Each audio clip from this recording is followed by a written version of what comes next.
Hey, you! Stop right there! Where exactly do you think you're going dressed like that, sir? Deliveries go around back. Now go on, back to your place. Marcos Whitfield's voice cut across the executive parking lot like a thrown wrench. He was 34 years old, recently hired, wearing a charcoal suit that cost more than most of the company's drivers made in 2 weeks, and he had been waiting for a chance like this all morning. 3 foreign investors stood behind him near the revolving glass doors, sipping coffee from white porcelain cups. They had flown in from Frankfurt the night before.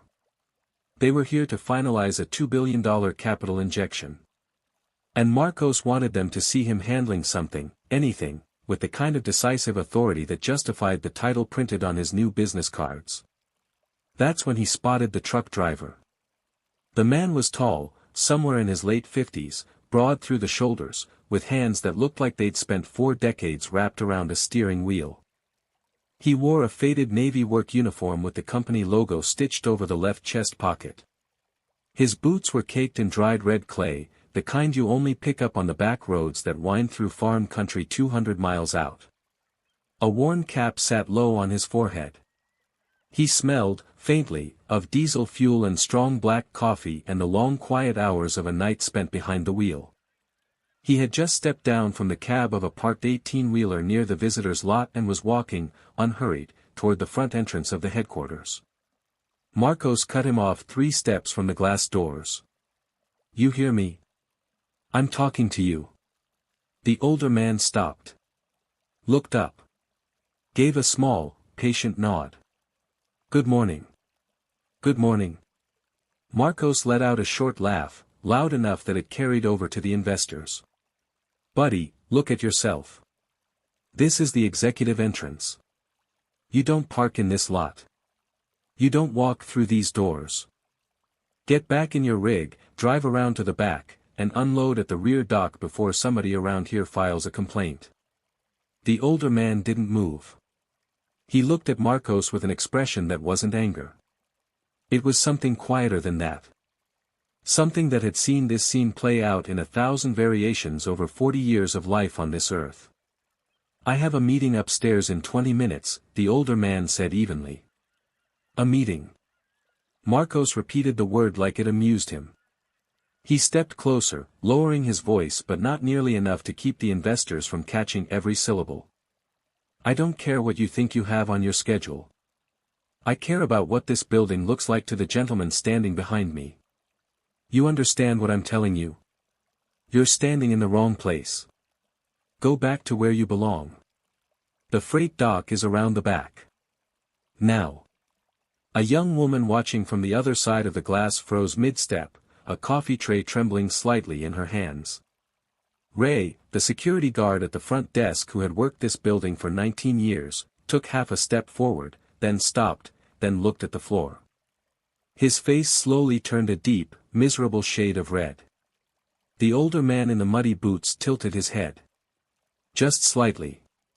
The way a person tilts it when they're memorizing something they'll need to recall later, in detail, under oath. Then he said, almost gently, "All right. I'll use the side door." He turned. He walked. He did not raise his voice. He did not identify himself. He did not pull out a phone, did not call anyone, did not so much as glance toward the investors. He simply adjusted the strap of the worn canvas bag over his shoulder and walked around the side of the building toward the employee entrance, leaving Marco standing in the middle of the executive parking lot, chest puffed slightly, dusting his hands together as if he'd just handled a small but necessary piece of housekeeping. The investors had watched the entire exchange. One of them, the oldest, a German named Klaus with iron-rimmed glasses and the kind of face that had negotiated mergers across 4 continents over 35 years, raised his espresso cup slowly to his lips and said absolutely nothing. The 2 younger Germans glanced at each other. Something passed between them. It was not approval. Marcos didn't notice. He was already walking toward them, hand outstretched, smile rearranged into something warm and welcoming. "Gentlemen, my apologies for the disturbance. We have to maintain a certain standard around here, as I'm sure you understand." Shall we head up to the auditorium? Our founder is running a few minutes late, but the team is fully prepared to begin without him if necessary. Klaus lowered his espresso cup. He offered the smallest, most diplomatic nod a man can offer when he has decided, in the space of 40 seconds, exactly how he feels about the person standing in front of him. Inside the building, the older man in the muddy boots walked past the employee cafeteria, exchanged a quiet good morning with a janitor named Lorenzo who lit up at the sight of him, climbed the back staircase 2 flights, and slipped into a small private office on the executive floor without anyone in the front lobby ever knowing he was inside. To understand why what happened in the next 20 minutes hit so hard, you need to understand who that man in the muddy boots actually was. Not who Marcos assumed he was. Who he actually was. His name was Walter. Walter grew up in a town called Itta Bena, Mississippi. Not on a map most people have memorized. A flat, hot stretch of delta country where the cotton fields ran to the horizon and the nearest paved road was a 40-minute walk from the front porch of the wooden house his grandfather built in 1939. His mother worked as a cook in a school cafeteria for 31 years. His father worked in a grain silo until a piece of machinery took 2 fingers off his right hand in 1972, after which he worked the same job with 8 fingers for another 14 years because there was no other job to be had and 3 children to feed. Walter was the middle child. He learned to drive a tractor at 9, a flatbed pickup at 11, and his Uncle Charles's old hauling truck at 15, sitting on a folded blanket so his eyes could clear the dashboard. By the time he was 17, he could back a 30-foot trailer into a loading bay with one hand on the wheel and the other on the gear shift, eyes half closed, the way other boys his age were learning to drive automatics in their daddy's sedans. He didn't go to college. There wasn't money for it, and there wasn't time. At 18, he hired on with a regional carrier out of Memphis, hauling cotton bales and chicken feed and whatever else a man could fit in a 53-foot trailer. He drove for other people for 12 years. He saved every dollar he could. He slept in his cab to avoid motel costs. He ate sandwiches his wife made him on Sunday nights and packed in a soft-sided cooler that he kept on the passenger seat next to a Bible, a flashlight, and a worn paperback copy of The Grapes of Wrath that his 8th-grade English teacher, a woman named Miss Hargrove, had given him the year before she died. When Walter was 31 years old, he bought his first rig. A used Peterbilt with 240,000 miles on the odometer, a cracked windshield, and a transmission that whined when the temperature dropped below 40. He paid cash for it. $11,000. Every cent he had saved over 12 years of driving for other men. He named the truck Genevieve, after his wife. He drove that truck for 6 years before he bought his second one. He hired his first employee, a man named Curtis whose wife had just had twins, and who needed work badly enough that he didn't care if his new boss was a black man from the Delta with calluses on his hands and dust on his collar. Curtis stayed with Walter for the next 23 years. He still works for the company. He runs the Southern Dispatch office out of San Antonio and refuses to retire because he says he's not going to stop working until Walter does, and Walter shows no signs of stopping. By the time Walter was 40, he had 11 trucks. By 45, he had 43. By 50, he had 112, 3 regional distribution centers, contracts with 2 of the largest agricultural suppliers in the Southwest, and a small office complex in Dallas that he had purchased outright with cash because he had learned, long ago, never to owe a bank more than he could pay off in a single quarter. He named the company Pioneer Freight Lines. He chose the name because his grandfather, the same man who built the house in Itta Bena, had once told him that a pioneer wasn't a man who arrived somewhere first. A pioneer was a man who built the road behind him so others could follow. By the time Walter turned 58, Pioneer Freight Lines operated 470 trucks across 11 states, employed nearly 2,000 people, and had been named by Trucking Industry Weekly as one of the most respected privately held logistics companies in the country. 3 years running. But here's the thing about Walter that nobody in that parking lot understood. The thing that made what was about to happen both devastating and deeply ironic. He didn't live like his net worth. Not deliberately. Just naturally. He drove himself everywhere. Always had. A slate-colored pickup in the driveway, a personal sedan he rarely touched, and one of his own company rigs whenever he wanted to inspect a route. He wore the same kind of work uniform his drivers wore, because he didn't want any man in his fleet to feel like the boss was a separate species. He answered his own phone when he could. He showed up at the dispatch office on Saturday mornings with coffee for the night crew. He sat in the break room at lunch with the mechanics and listened to their stories about their kids and their fishing trips and their bad knees. And every couple of months, when a new route opened up in unfamiliar country, Walter would climb into one of his own trucks at 2 in the morning, drive it himself for 10 or 12 hours through the back roads of Texas or Oklahoma or Arkansas, and feel out the road with his own hands and his own tired eyes. He did this because his grandfather had also told him that a man who stops doing the work eventually forgets what the work feels like, and a man who forgets that has no business asking other men to do it for him. That Tuesday morning, Walter had been driving since 2:47 a.m. He had left his house in the rural outskirts of Dallas at 2:47 a.m., kissed his wife Genevieve on the forehead while she slept, and driven one of his own company's 18-wheelers north along a new agricultural route that ran through the dry farm country between Wichita Falls and Lawton, Oklahoma. He wanted to see for himself how the road handled a fully loaded trailer at 4 in the morning when there was nothing but coyotes and headlights and the slow, mechanical breathing of a diesel engine doing what it had been built to do. He had rolled back into the Pioneer Freight Line's headquarters parking lot at 8:51 a.m., exactly 9 minutes before the quarterly executive meeting was scheduled to begin in the auditorium on the 4th floor. He had not stopped at home to change. He hadn't had time. He had a meeting to chair, a presentation to give, and a $2 billion deal to sign with a group of German investors who had spent the last 11 months negotiating terms with his executive team. He had parked in his usual spot, the one with his name painted in small white letters on the curb stop, the one that was the closest space to the front door because his chief financial officer Linda had insisted, years ago, that the founder of the company deserved the closest spot, and Walter had finally given up arguing about it after a year of trying. He had climbed down from the cab in his muddy boots and his work uniform and his worn cap, and he had walked toward the front entrance to head straight upstairs and prepare for the meeting. And he had been intercepted, 3 steps from the glass doors, by a man wearing a charcoal suit who had been working at the company for exactly 6 weeks.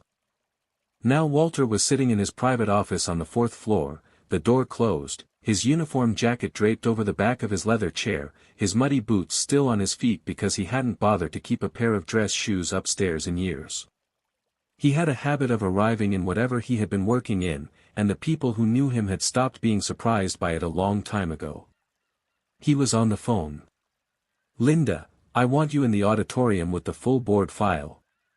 And ask Patricia to bring up the personnel records for the new operations director.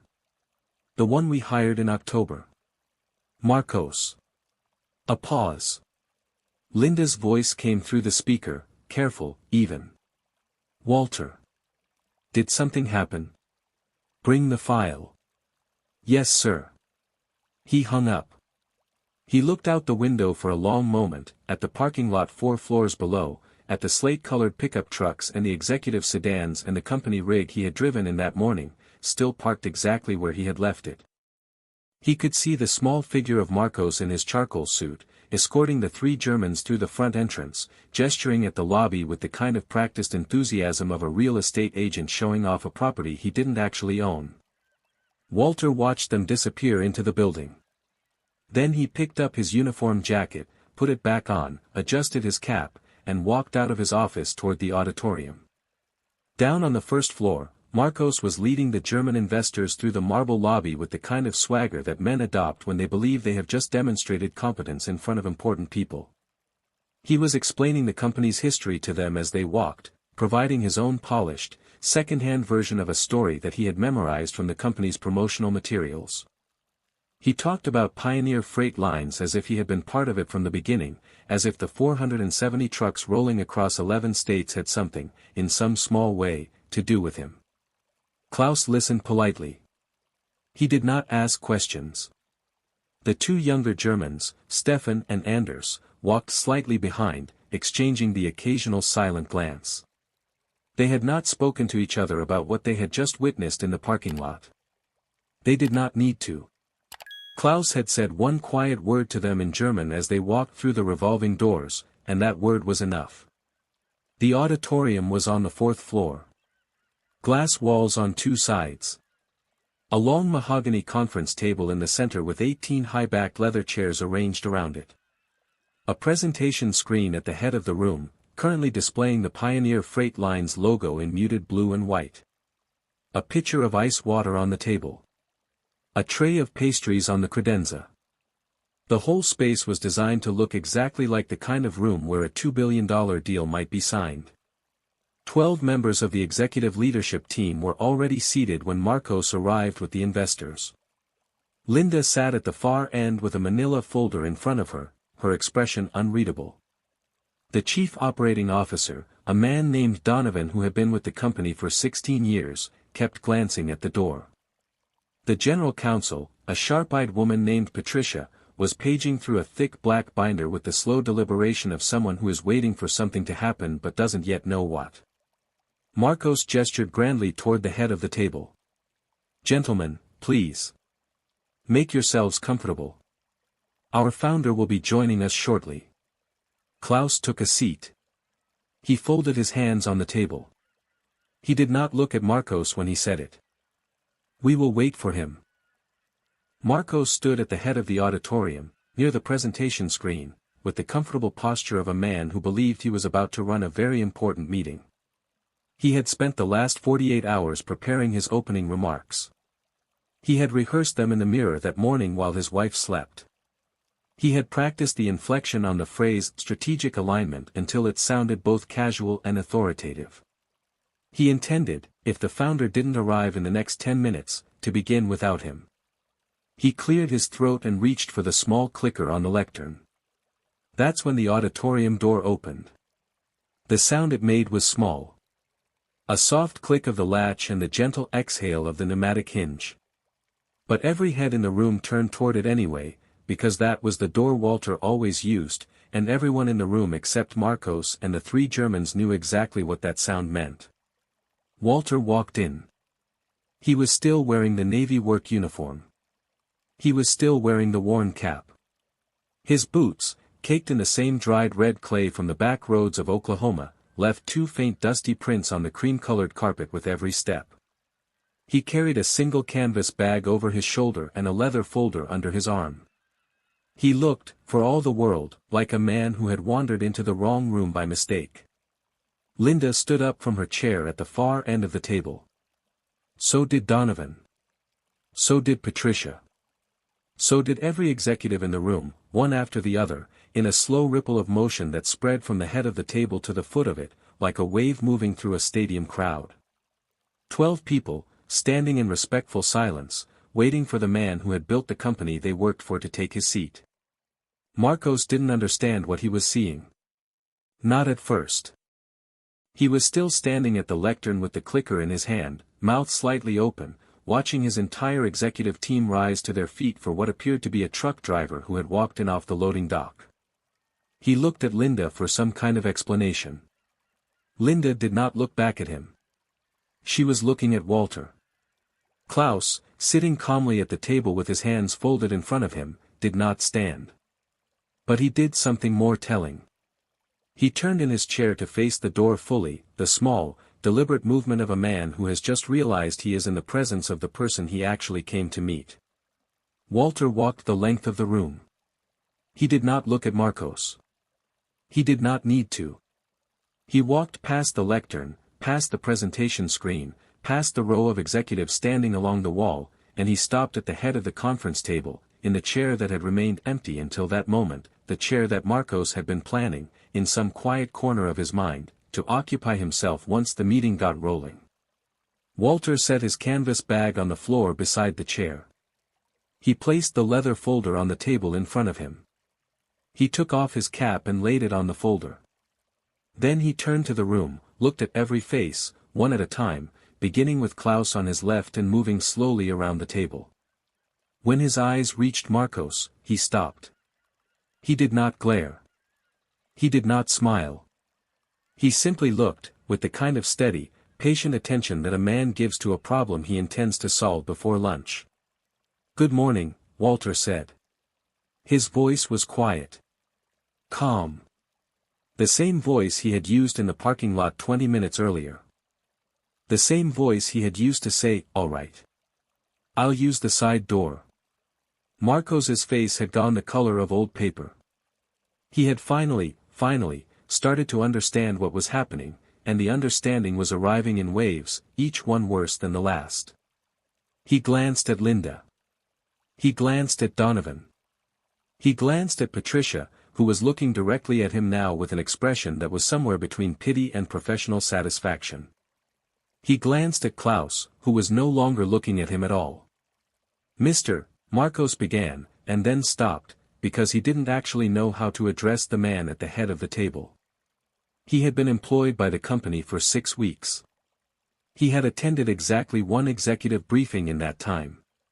He had seen photographs of the founder, of course, in the lobby and in the annual reports, but the photographs had all been of a man in a charcoal suit, smiling for a corporate headshot, standing in front of a glass conference room. The photographs had not, somehow, prepared him for a man in a navy uniform and muddy boots. "Sit down, Marcos," Walter said. Marcos sat. He sat in the nearest available chair, the one closest to the lectern, which happened to be a small folding chair against the wall that had been set up for an assistant. He did not seem to notice. He sat, and he placed his hands on his knees, and he stared at the table. Walter looked at Klaus. "My apologies for the delay, sir. I came in directly from a route inspection and didn't have time to change. I hope that's not a problem." Klaus shook his head slowly. "On the contrary, Walter. I find it extremely informative." Walter sat down. He pulled the leather folder toward him, opened it slowly, and removed a single sheet of paper. He did not look at the paper. He had not come into the room to read from it. He had come into the room to say something he had already decided to say while walking up the back staircase 10 minutes earlier. He looked around the table. "Before we begin," he said, "I want to thank our guests for traveling so far to be here this morning. Klaus, Stefan, Anders. The work your firm and mine have done together over the past year has been some of the most thoughtful negotiation I've been part of in 2 decades. I don't take that lightly, and I want you to know that." Klaus inclined his head. "The pleasure has been ours, Walter. I appreciate that." Walter paused. He did not look at Marcos. He didn't have to. The whole room could feel where his attention had landed without him moving his eyes a single degree. "Before I begin the quarterly presentation, I need to take care of something that just happened in this building. I'm not going to pretend it didn't happen. I'm not going to set it aside and address it privately after our guests have gone home. That would be the easier thing to do.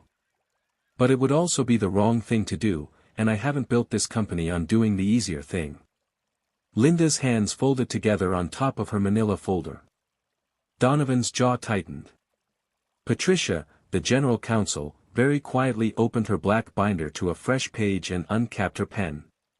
"About 20 minutes ago," Walter said, "in our executive parking lot, I was approached by a member of this leadership team. He did not recognize me. That part, I can forgive. A man can't know every face he passes in a parking lot. But he saw what I was wearing, and he saw the color of my skin, and he saw the dust on my boots, and he made a decision about who I was based on those 3 pieces of information. He told me I didn't belong at the front entrance of my own building. He told me to go around to the back. He told me, in front of our guests, to go back to where I belonged." The silence in the auditorium was complete. Marcos was no longer looking at the table. He was looking at his own hands, which had begun to tremble in a small, controlled way that he was trying very hard to hide. He was not succeeding. "Now," Walter continued, "I want to be clear about something, because I don't want anyone in this room misunderstanding what I'm about to say. I'm not bringing this up because my feelings are hurt. My feelings are not the issue. I'm a 58-year-old black man from Itta Bena, Mississippi. I have been told to go around to the back door more times in my life than I can count. The first time was when I was 11 years old, walking into a hardware store with my father to buy a length of pipe. The most recent time was 20 minutes ago in a parking lot I happen to own. There is nothing new about it. There is nothing surprising about it. And there is nothing about my personal feelings on the matter that requires the attention of this room. He paused. He took a slow breath. What does require the attention of this room, he said, is what it means that a member of my own leadership team, 6 weeks into his employment with this company, looked at a man in a uniform and a muddy pair of boots and decided that man could not possibly belong in the executive parking lot. Because here is what I want every person at this table to understand. We employ 470 drivers at Pioneer Freight Lines. Most of them wear that same uniform. A great many of them have skin the same color as mine. And every single one of them, at some point in their working day, walks into a building, or a truck stop, or a loading dock, and is looked at the way I was looked at in that parking lot. They don't have the luxury of walking back inside and chairing a board meeting.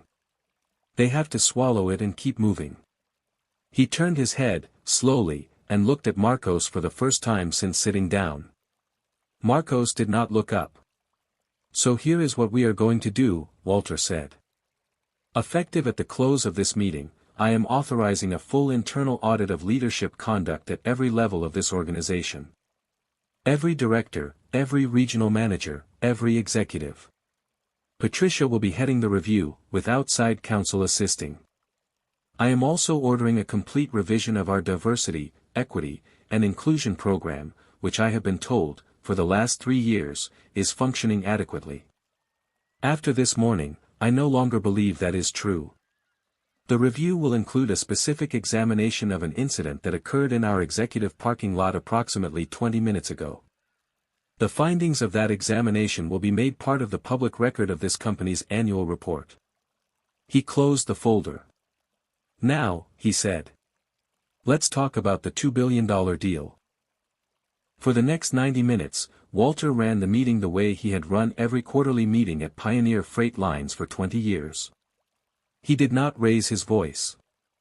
He did not consult his notes more than 3 times. He walked the German investors through the financial position of the company line by line, route by route, region by region. He answered every question Klaus put to him directly, without hedging, without deferring to a member of his team.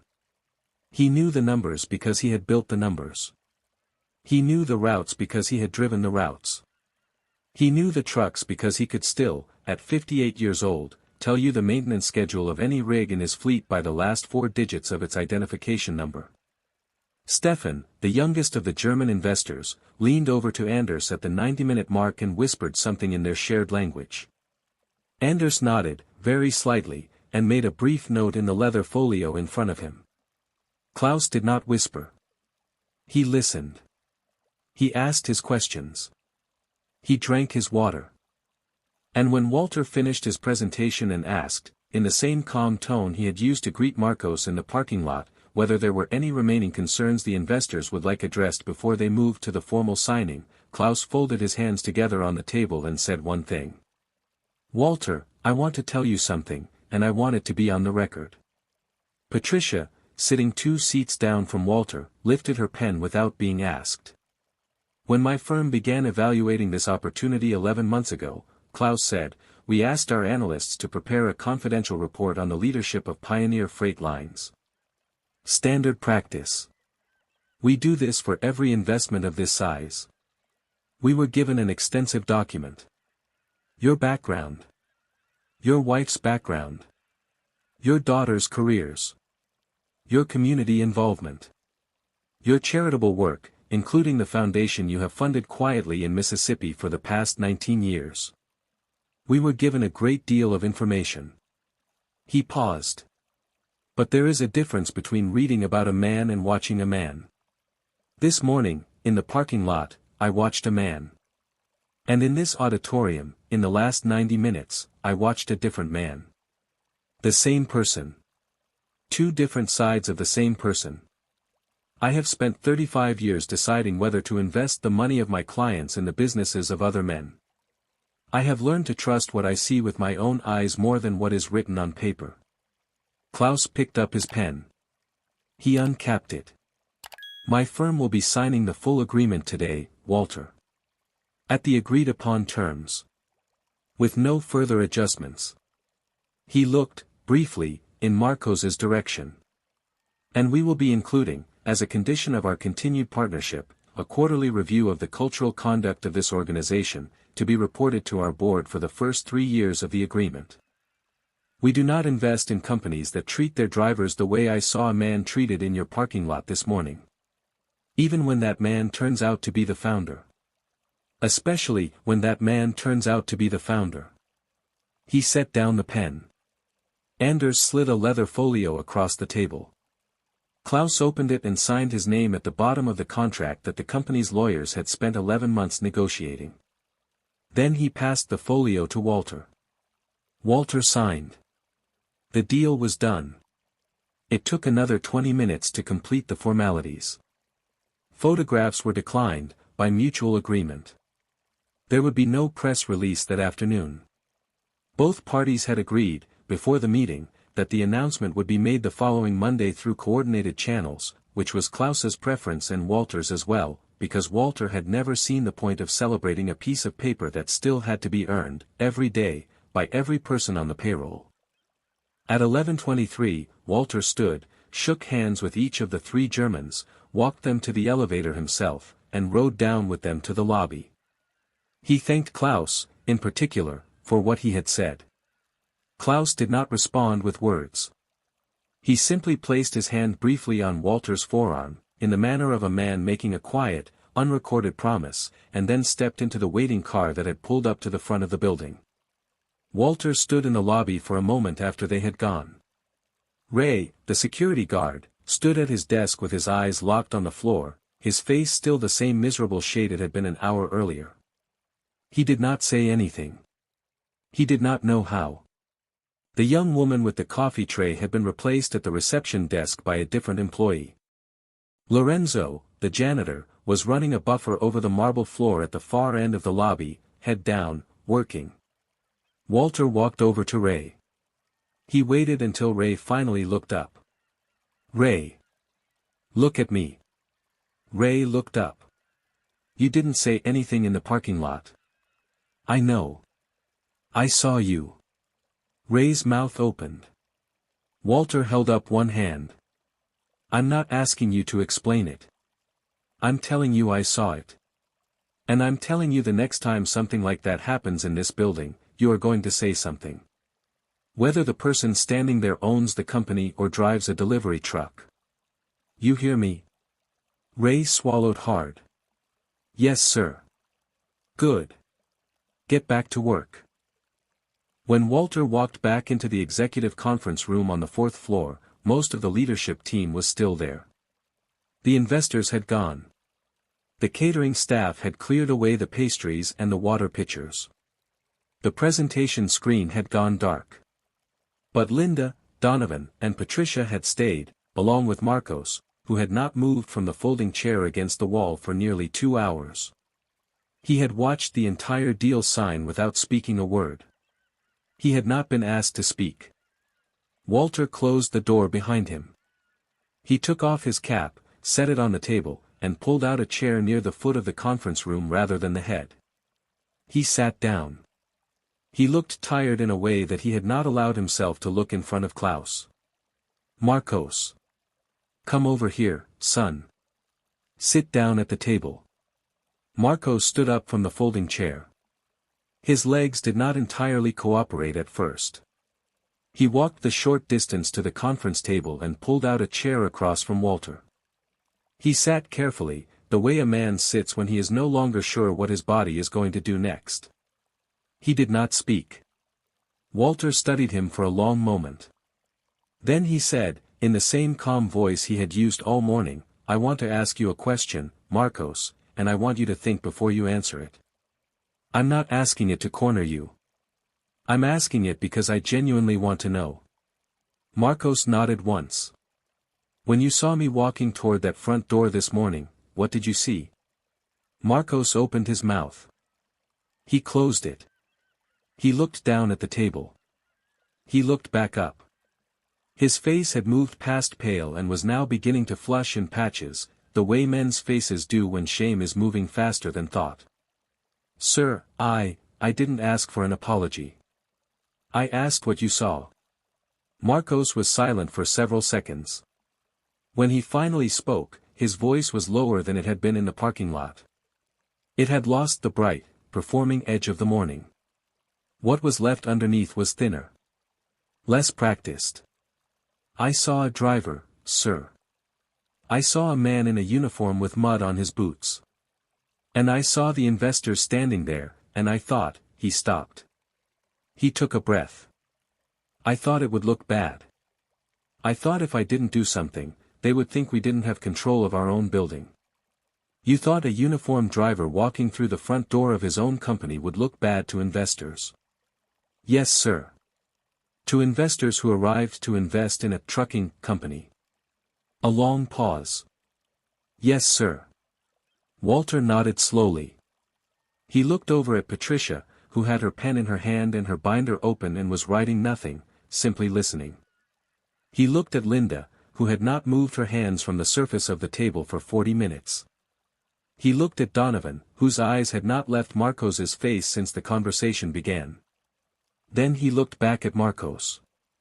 Here is what I want you to understand, son.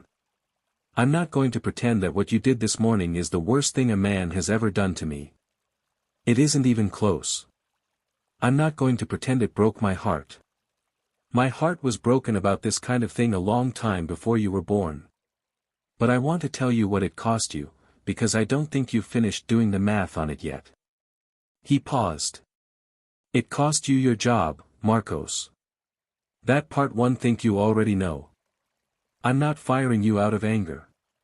I'm not firing you because of how it made me feel. I'm firing you because in 6 weeks at this company, you have demonstrated that you do not understand the people we employ, you do not understand the work we do, and you do not understand the kind of leader I have spent 20 years trying to be. Those 3 things together make you unsuitable for the position you were hired for. Patricia will walk you through the separation paperwork this afternoon. You'll be paid through the end of the month. Your access to the building will end today. Marcos nodded. He had been expecting it. He did not argue. The second thing it cost you, Walter said, is harder. And I want you to think about it carefully, because nobody is going to make you think about it if you don't choose to. 3 German investors watched what you did this morning. They are not going to forget it. They talk to other people in the industry. Industries talk. And every time a hiring manager in the next 5 years pulls up your reference and calls this company to ask about you, they are going to be told, honestly and accurately, what happened on the morning of October 7th in our executive parking lot. I am not going to lie about it. I am not going to soften it. And I am not going to apologize for telling the truth about it. That is the cost. Not the cost of being fired. The cost of doing what you did. Marcos's eyes had filled. He was trying very hard not to let it show. Walter waited until he had composed himself. You're young, son. You have time to become a different man than the one I met in the parking lot this morning. I hope you do. That part is up to you. Word moves quickly inside a company. Faster, sometimes, than it moves outside one.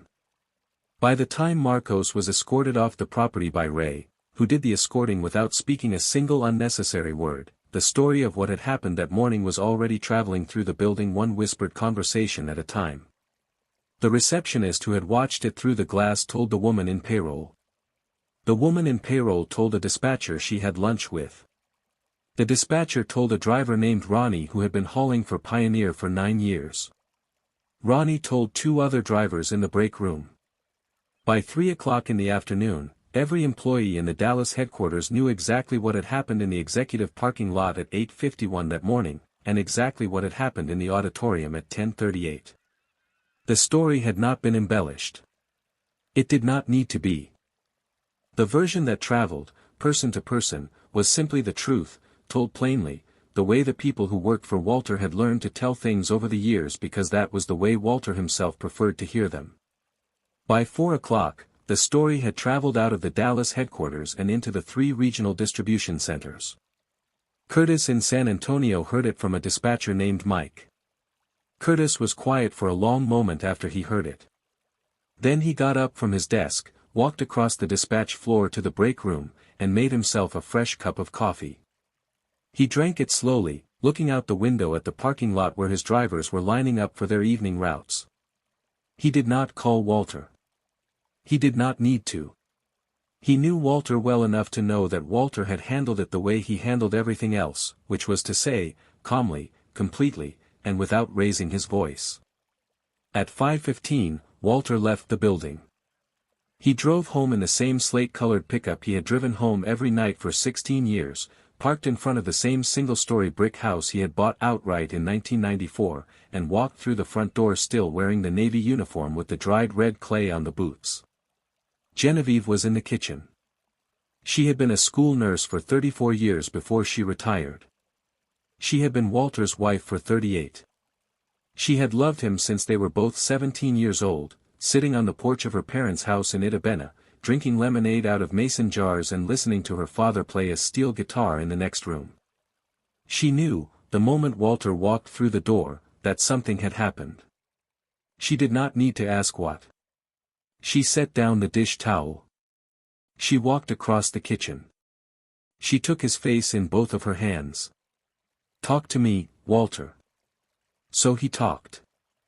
He drove home in the same slate-colored pickup he had driven home every night for 16 years, parked in front of the same single-story brick house he had bought outright in 1994, and walked through the front door still wearing the Navy uniform with the dried red clay on the boots. Genevieve was in the kitchen. She had been a school nurse for 34 years before she retired. She had been Walter's wife for 38. She had loved him since they were both 17 years old, sitting on the porch of her parents' house in Itta Bena, drinking lemonade out of mason jars and listening to her father play a steel guitar in the next room. She knew, the moment Walter walked through the door, that something had happened. She did not need to ask what. She set down the dish towel. She walked across the kitchen. She took his face in both of her hands. "Talk to me, Walter." So he talked. "You did right by him," she said. "You could have made it worse than you did. I know. You could have made it easier on him, too. I know. Did you do right by yourself?" Walter was quiet for a long time. He looked at the kitchen window. Outside, the sun was sinking toward the back fence. A mockingbird was making a long, complicated sound from somewhere in the oak tree at the corner of the yard. "I think I did, Genevieve. I think I did about as right as I knew how." She nodded once. Then she got up, picked up her dish towel, and went back to the stove. That same evening, 200 miles south in San Antonio, Curtis sat down at his desk after the last of his drivers had rolled out for the night. He pulled up a blank document on his computer. He began to write. He was writing a letter to the leadership of Pioneer Freight Lines. A letter he had never written before in 23 years of working for Walter. A letter outlining, in clear and patient detail, every small incident he had personally observed over the past 3 years that he believed deserved attention as part of the new audit. He had been keeping a list. He had not told anyone he was keeping it. He had been waiting, without quite admitting to himself that he was waiting, for the right moment to share it. The moment had arrived. The audit took 11 weeks. Patricia ran it from a temporary office on the 3rd floor, with outside counsel sitting in 3 days a week to keep the process clean and the paperwork airtight. She interviewed 247 employees. She read Curtis's letter on the morning of the second day, sat at her desk for 20 minutes without moving, and then walked it directly into Walter's office and asked him to read it himself, slowly, all the way through. Walter read it. When he finished, he set the letter on his desk, took off his reading glasses, and pressed the heels of both hands against his eyes for a long moment. 23 years, he said. He's been carrying this for 23 years. Patricia said nothing. There was nothing to say. The findings of the audit, when they were compiled and presented to the leadership team in early January, were difficult. Not catastrophic, but difficult. There were patterns. There were repeated complaints from drivers about specific dispatchers. There were 2 regional managers who had developed reputations among the lower-level employees that the executive team had simply never bothered to learn. There was a hiring pattern at the corporate level that, when laid out chronologically on a single spreadsheet, told a story nobody on the senior leadership had wanted to see while it was happening. Walter read every page of the audit himself. Then he and Patricia and Linda sat together in the conference room for 2 days, with the door closed, and made decisions. They were not easy decisions. Some of them cost the company personnel it had relied on for years. Some of them cost the company money. 2 of them cost the company a contract with a regional client that had been with Pioneer Freight Lines since 2003, because the client did not like the changes the company was making and made it clear that they preferred the old way of doing things. Walter let the client go. He did not negotiate. By February, Curtis had been promoted to Vice President of Driver Relations, a position that had not existed at Pioneer Freight Lines before that month and one which Walter had personally created after the 3rd meeting of the Audit Review Committee. Curtis accepted the position on one condition, which was that he could continue to work out of San Antonio rather than move to Dallas. Walter agreed without hesitation. Curtis began traveling the country, 3 weeks out of every 4, visiting distribution centers and truck stops and break rooms, listening to drivers, taking notes by hand in a small black notebook that he carried in the pocket of his work shirt. Klaus held his first quarterly cultural review in March, conducted by video conference from Frankfurt. He spoke with Walter for 90 minutes. He spoke with Patricia for 60. He asked questions, took notes, and concluded the call by telling Walter that his board of directors had voted unanimously to expand their investment partnership by an additional $400 million over the following 2 years. Walter thanked him. He did not negotiate. He did not need to. Marcos found work, eventually, but not in the trucking industry. He took a position with a small marketing firm in Phoenix that did not check references thoroughly enough. He kept that job for 14 months. The next position, and the one after that, both fell through after a brief reference call. He left the corporate world entirely in his 37th year. The last anyone who knew him heard, he had taken a position teaching business communications at a small community college outside Tucson. Whether he had become a different man than the one Walter met in the parking lot was something only he could answer, and he had not, as of the last reliable information, offered any public answer at all. The story of what had happened in the parking lot did not go viral in any meaningful way. It was not filmed. The investors did not speak about it publicly. Walter did not give interviews about it. He had no interest in being the subject of a news cycle. He preferred, as he had always preferred, to let the work speak for itself. But the story moved through the trucking industry the way these stories move, which is to say slowly, person to person, over coffee at truck stops and at industry conferences and over the radio on long hauls through empty country at 3 in the morning. By the end of the year, 3 other major logistics companies had implemented internal review processes modeled, more or less, on the audit Walter had ordered. One of them announced it publicly. The other 2 did not. Pioneer Freight Lines was named, for the 4th consecutive year, one of the most respected privately held logistics companies in the country. In April, Walter quietly funded a scholarship program for the children of long-haul drivers. He named it the Genevieve Scholarship, after his wife. It paid the first year of college tuition for any qualifying child of a driver at any company in the country, not just Pioneer Freight Lines. In its first year of operation, it served 41 students. By the end of the second year, it had grown to 216.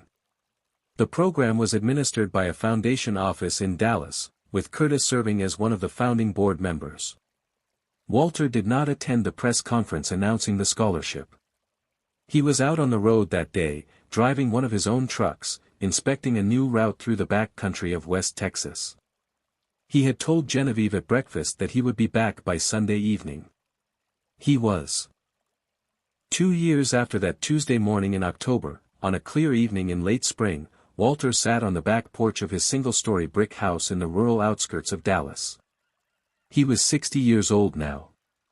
He was wearing the same kind of Navy work uniform he had worn for 30 years. His boots, retired for the evening, sat on the welcome mat by the door.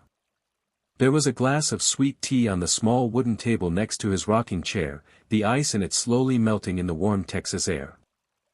Genevieve was inside, watching the news on the television in the living room. The mockingbird in the oak tree at the corner of the yard was making its long, complicated song, the same one Walter had been listening to from the same chair for the better part of 2 decades. He was thinking about a letter. It had arrived that morning in a plain white envelope, handwritten address, no return name on the front. Walter had opened it at the kitchen table while drinking his coffee.